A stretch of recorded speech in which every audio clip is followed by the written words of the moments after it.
This here is the Xoom 160 or the Xoom 160, depending on how you want to pronounce it. But what is clear is that it has taken a really long time for the scooter to come from the first time it was shown.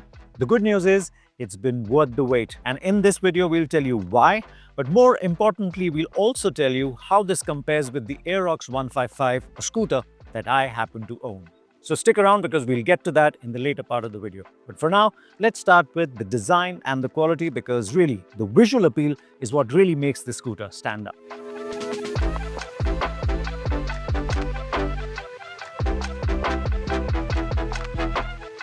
Now, one of the big reason or the biggest reason to buy the Xoom 160 has to be the way it looks. It looks extremely desirable and very well done.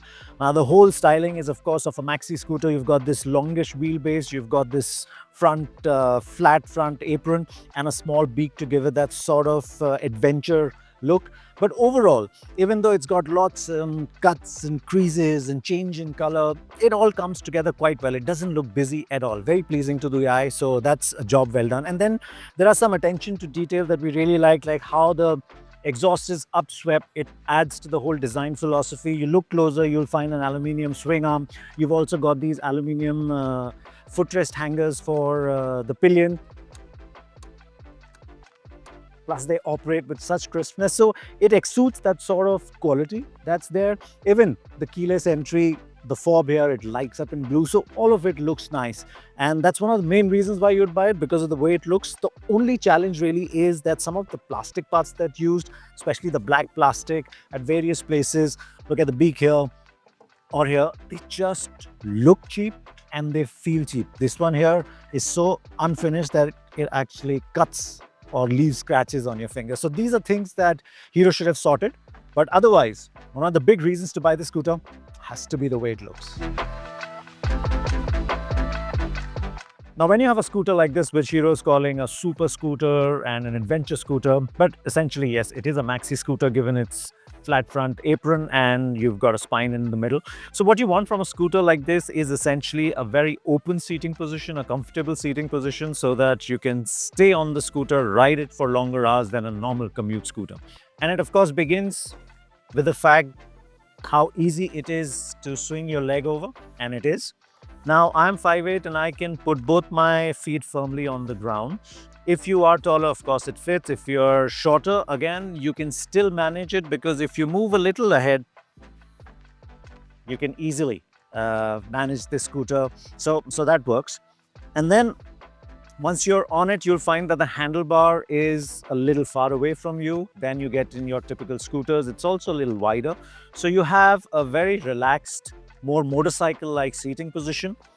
Again, floorboard in the neutral position. It's again very comfortable, chair-like, so you're not cramped in any way. Enough room there. Even if you turn the handle, yes, it touches, but not so much. So you don't have to get your knee completely out of the way to make U-turns. So that's there. And of course, there is a bit of angle for people who want to spend longer hours and they want to move back, so they can have a little more comfortable seating over longer distances. Or if somebody wants to ride it sportily, they can also do that by moving it back. So there is enough space on the floorboard.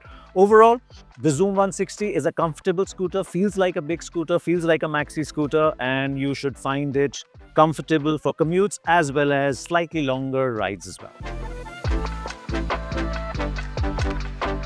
Now, when it comes to features, the Xoom has the segment well covered. The keyless start is a joy.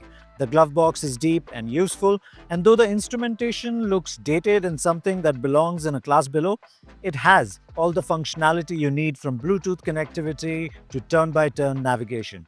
The Xoom also has a light in the boot, which is handy, and the brake lock is a handy addition as well. And yes, there is LED lighting all around. The Xoom 160, as the name suggests, runs a 160cc engine. It is a liquid-cooled engine. It's got 4 valves per head, and the power and torque numbers are pretty much par for the course, 14 bhp, around 14 bhp and around 14 Newton meters of torque. Now, on the road, this is a scooter that doesn't feel very fast. It is quick, no doubt, but with its weight And of course, the fact that the CVT doesn't function as, let's say, as well as we would have liked. There is a bit more that sort of rubber band effect that you can feel more with this CVT instead of it connecting directly. And so you feel that sort of loss of power, a little dragged out power, which gives it a feeling that it is a little slower than it is. But overall, it's a reasonably quick scooter. It suits the maxi scooter styling of the scooter really well. And even when you're riding it, throttle response, it's linear, it's predictable. You can ride it at 20 kilometers per hour. You can ride it at 80 kilometers per hour. And on both ends, the way you can maneuver, the way you can adjust the throttle allows you to balance it beautifully. So it never feels overwhelming, and that's a good thing. As far as refinement goes, it is not the most refined engine out there. It is definitely not as refined as what we get on the Destiny. But the good news is that the vibrations are not as pronounced. So you don't have a lot of vibrations to talk about on the handlebar or the seat or the foot peg. So if it's something that you're looking at for commuting, if you're looking at even long distance riding, I don't think this is a scooter that's going to tire you out. It's not going to excite you with its engine performance, but I think it'll feel very pleasant and very relaxed, and you'll still be able to cover distance quite quickly. Now, when it comes to riding dynamics, I can't think of a single recent Hero motorcycle or scooter that is not well sorted. And the same reflects here as well. So their riding dynamics engineering team really is really sorted. And you can feel that on this scooter too. Now, unlike the Destiny, which is plush, this is not plush. But when it comes to bad roads, when it comes to road joints, when it comes to undulations, bumps, what have you, the Xoom takes all of that in its stride quite well. You can feel the road, but it never feels uncomfortable. The damping at the back especially, it doesn't kick you back, it settles really nicely. And overall, the ride experience on the scooter is more towards comfort than sportiness, which I think goes with the whole design philosophy. And then when you start riding it in a straight line at, close to 100 kilometers per hour, again, it feels like a long wheelbase scooter. So it feels stable in a straight line. Even the reactions are very well, it's predictable, it flows, it's linear, it doesn't surprise you in any way. And when you're tipping it into corners, going around a roundabout or taking a corner on a winding road, it just leans it nicely, beautifully. It's, again, very linear, very predictable, and so it gets you all involved. And as a scooter, I think that is a job well done. The only negative really on this scooter when it comes to ride and handling is that the front end seems to jitter quite a bit, especially if the road has these high frequency, low amplitude sort of bumps. So you can feel all of that happening in your hand. We would have liked that to be reduced, if not completely eliminated, because it just takes away from that comfort feeling in a way. But otherwise, ride and handling on this scooter, braking even, the feel, even from the drum brake at the back is well sorted. In the front, you can lean on it. So all of it, I think they've done well. And that is something we were expecting. That was something that we thought would give this scooter an edge in its class. And I think it does. Now that we've told you everything you need to know about the Xoom 160 and what makes it good, let's talk about how it compares with the Aerox. Now, I've had the Aerox 155 for a couple of years now, and there are two shortcomings that really stand out on that scooter. One, of course, is the fact that its suspension just doesn't seem to work when it comes to ride comfort. The rear's too bouncy, the front seems to bottom out, and we've tried to work at it. We've put some fancy suspension to compensate for that, but as stock, it just doesn't work. Second, it feels cumbersome at slow speed. It feels cumbersome to ride at slow speeds. It's also difficult to put on the center stand.